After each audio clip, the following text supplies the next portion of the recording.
Nah, Mami Tova adik-adik semuanya, setiap hari kita melakukan banyak aktivitas ya. Dari bangun tidur, pergi sekolah, main sama teman, pulang sekolah kadang masih harus pergi les, lalu mengerjakan PR atau tugas kelompok, atau belajar untuk persiapan ulangan.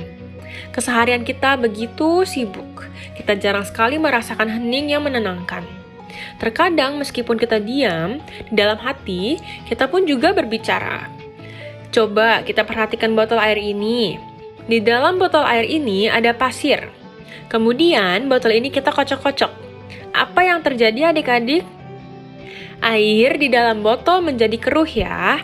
Tapi jika kita diamkan sebentar botol ini, apa yang akan terjadi?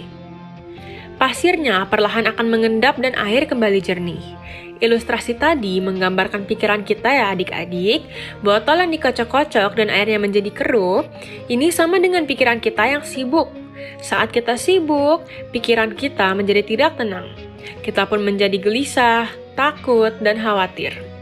Nah, ketika kita tenang dan hening, pikiran kita juga akan menjadi tenang dan jernih. Pertanyaannya, adik-adik tahu bagaimana cara kita agar menjadi tenang dan hening?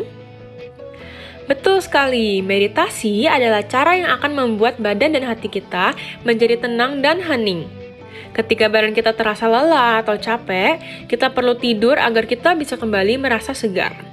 Bukan cuma badan saja loh yang butuh istirahat, pikiran kita pun juga butuh. Jika pikiran kita beristirahat, pikiran kita pun akan menjadi lebih segar.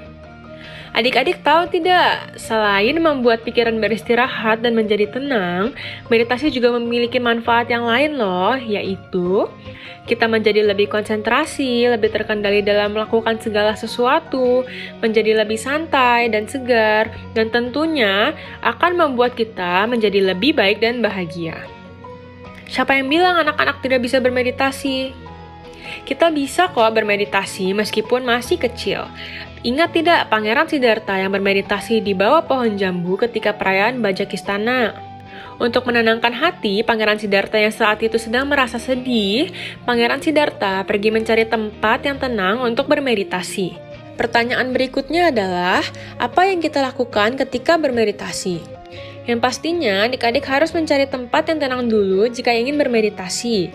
Kemudian, pejamkan mata dan tenangkan hati serta pikiran kita. Jangan lupa atur nafas kita juga ya. Ketika bermeditasi, biasanya pikiran kita akan berlari ke sana kemari. Nah, kita bisa memusatkan pikiran kita pada pikiran-pikiran yang baik. Contohnya, kita bisa memancarkan cinta kasih kita kepada semua makhluk. Semoga semua makhluk yang saat ini sedang menderita dan kesusahan bisa terlepas dari penderitaan dan merasa bahagia. Semoga semua makhluk hidup berbahagia. Atau pikiran positif lainnya seperti, aku adalah siswa budaya yang baik. Aku bertekad untuk memancarkan cinta kasih kepada semua makhluk. Aku harus memiliki pikiran yang benar, berbicara dengan kata-kata yang baik, dan melakukan perbuatan yang baik. Atau ada cara yang Buddha ajarkan kepada kita, yaitu memperhatikan nafas masuk dan nafas keluar. Meditasi ini disebut dengan meditasi Anapanasati, yang berarti kesadaran napas atau meditasi napas. Meditasi Anapanasati adalah inti dari praktik perenungan Buddhis. Latihan meditasi ini adalah untuk meningkatkan kesadaran dan fokus kita dengan cara menenangkan tubuh, emosi, dan pikiran kita. Nah, ketika sudah dalam posisi duduk bermeditasi yang benar, adik-adik bisa mulai memusatkan pikiran dengan berkata perlahan-lahan di dalam hati, satu nafas yang masuk. Kemudian tarik napas perlahan dan dalam, kemudian tahan 1 atau 2 detik, kemudian hembuskan perlahan dan ucapkan dalam hati, satu nafas yang keluar. Pastikan mulut kita tetap tertutup ketika melakukan meditasi nafas ini ya adik-adik.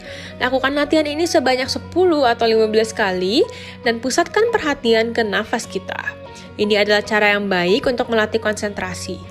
Yuk adik-adik kita sama-sama berlatih bermeditasi agar badan dan pikiran kita menjadi tenang dan damai.